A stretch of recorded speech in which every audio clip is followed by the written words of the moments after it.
Buenos días, aquí Augusto Townsend, curador principal de Comité, con las noticias de hoy miércoles 19 de junio del 2024. El podcast de hoy llega con el auspicio de la Fundación Crosland, cuyo compromiso con el desarrollo del Perú se da a través de la educación, brindando oportunidades educativas para la construcción de una sociedad más informada y más próspera.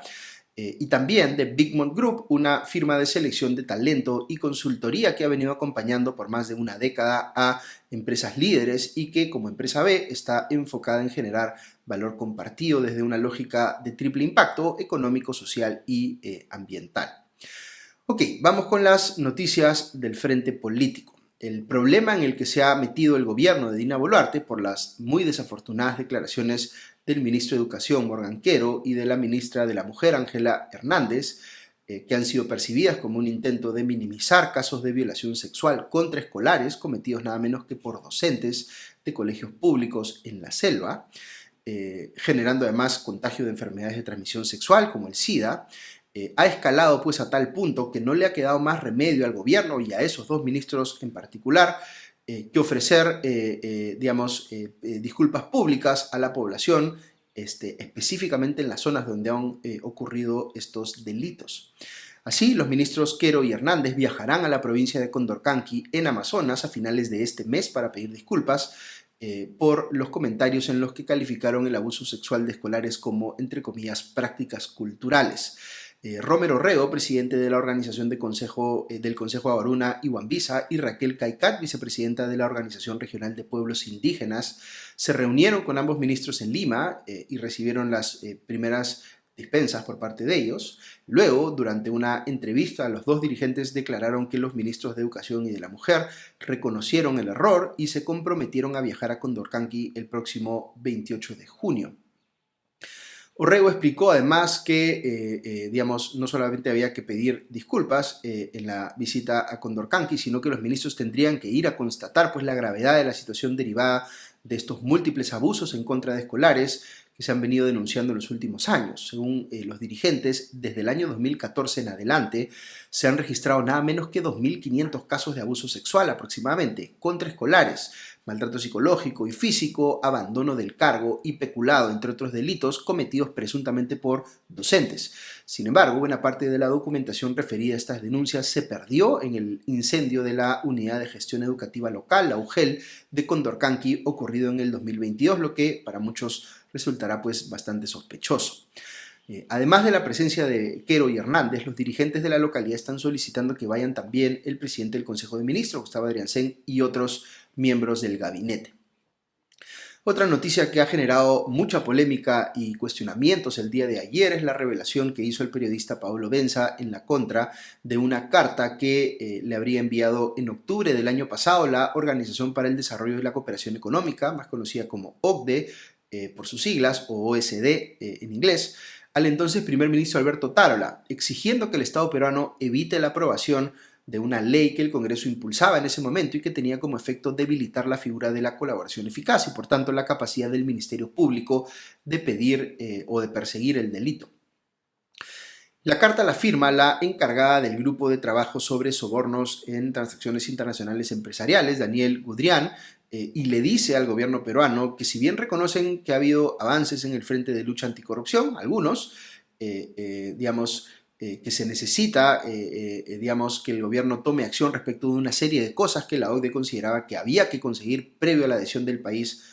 a su organización. El tenor de la carta es cordial, digamos, no es amenazante, pero sí hace una larga lista de cosas que dice que el Estado peruano debe conseguir para pasar el examen, digamos, en lo que respecta a políticas anticorrupción. Lo que más se ha mencionado ayer es que hay en esa lista una mención expresa a evitar la aprobación del proyecto de ley que debilita la figura de la colaboración eficaz, pero menciona otras cosas también, como tener una Junta Nacional de Justicia, entre comillas, funcional y efectiva, y que explique al Estado peruano cuán meritocrático es el proceso de nombrar, supervisar y sancionar a jueces y fiscales o autoridades de control en el sistema de justicia. La carta no habla de una suspensión inminente del proceso de adhesión del Perú a la OCDE, pero Benza señala que ese sería pues, el resultado de que no se cumpla esta lista de cosas que había observado la organización. Hay que considerar aquí que se le estaba pidiendo en octubre del año pasado al Estado peruano que subsane, digamos, estas observaciones. Pero lo que sabemos, pues ya vistas las cosas en retrospectiva, es que ni el Congreso ni el gobierno estaban interesados en, digamos, ir arreglando o ir subsanando esta lista de cosas que le estaba pidiendo la OCDE. Dicho de otro modo, si esta carta se hubiese enviado hoy y no en octubre del 2023, la lista de cosas que la OCDE observaría sería incluso más larga y posiblemente insalvable por cosas que ya pasaron. Por ejemplo, el gobierno observó esa ley que debilitaba la colaboración eficaz en su momento, pienso yo ahora en retrospectiva, tratando de mostrarle a la OCDE que estaba haciendo algo al respecto, pero esa ley igual se aprobó por insistencia en el Congreso, como el gobierno probablemente sabía o podía esperar que fuera a ocurrir. Ahora, hay varias cosas muy preocupantes aquí. Una es que el primer ministro Alberto Tarola no haya sido transparente en decir que todo esto estaba pasando en el Congreso, digamos, que se estaba generando, digamos, esta cantidad de observaciones de parte de la OCDE a lo que estaba haciendo el Congreso y que la actitud de este último ponía en riesgo la adhesión del Perú a esta organización. Él prefirió no sacar este tema al fresco, presumiblemente porque no quería pelearse con el Congreso.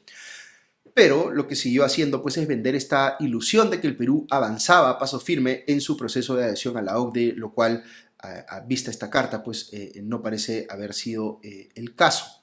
El Perú no va a poder demostrar niveles de cumplimiento en la parte de políticas anticorrupción a los estándares que exige la OCDE. Y permítanme ser aquí enfático, pero es que es verdad. El Congreso ha venido aprobando o promoviendo iniciativa tras iniciativa que tienen como efecto debilitar el trabajo de la Fiscalía o facilitar espacios de impunidad. Entonces, claramente no se ha mostrado,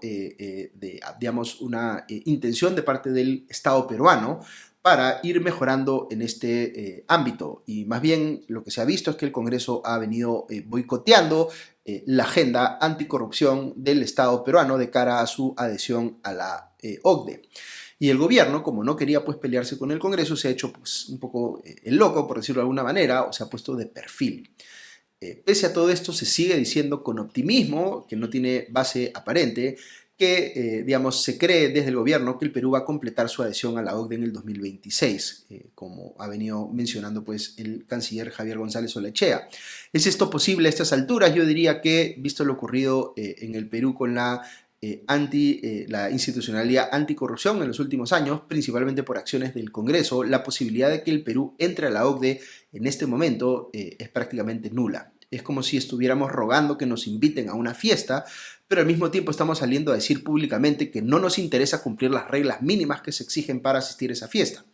Lo que va a responder más temprano que tarde la OCDE es, si no quieres cumplir lo mínimo, entonces ya para qué te invito.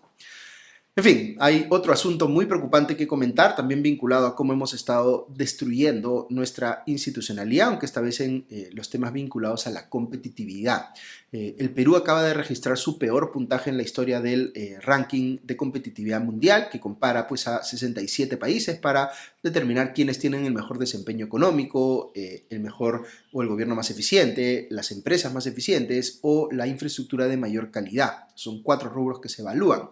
Con 43.4 puntos, el Perú ocupa el puesto 63 de 67 países, el mismo lugar que registró en la medición anterior, pero con una peor calificación en esos 4 pilares que les mencionaba, de acuerdo con Centrum y el Instituto Internacional para el Desarrollo Gerencial, o IMD, que es una universidad muy importante en Suiza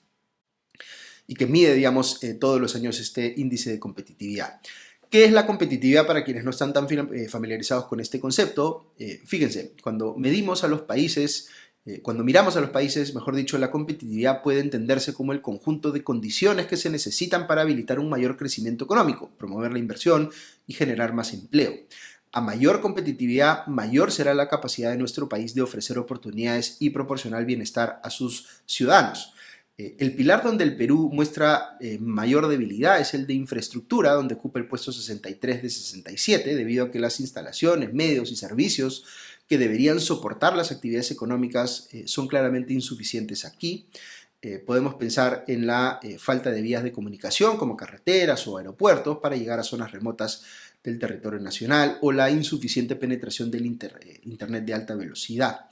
En eficiencia del gobierno caímos del puesto 50 al puesto 55 debido a que el marco institucional y el manejo de las finanzas públicas, es decir, de los ingresos y gastos del aparato estatal, se han estado deteriorando. Por otro lado, los problemas persistentes en la productividad y la gestión empresarial y las condiciones del mercado laboral nos colocan en el puesto 60 de 67 en eficiencia empresarial, y el insuficiente crecimiento económico nos sitúa en ese mismo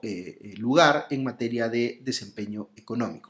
En la región, Chile, México y Colombia son los países más competitivos de acuerdo con este ranking, mientras que el Perú apenas supera a Brasil, Argentina y Venezuela, lo que por supuesto no es consuelo de nadie. ¿Qué países son el ejemplo mundial en materia de competitividad? Pues aquellos con el sector público y el sector privado más eficientes, con el mejor desempeño económico y la mejor infraestructura, que en este caso son Singapur, Suiza y Dinamarca. Nadie espera, por supuesto, que nos comparemos con los países que están pues en la cima de la tabla, pero cuando menos deberíamos estar mejorando y lamentablemente no hemos dejado de empeorar. Ok, otro tema. Ha habido un desarrollo relevante en el caso que se le sigue el expresidente Pedro Castillo por haber cometido un golpe de Estado en diciembre del 2022.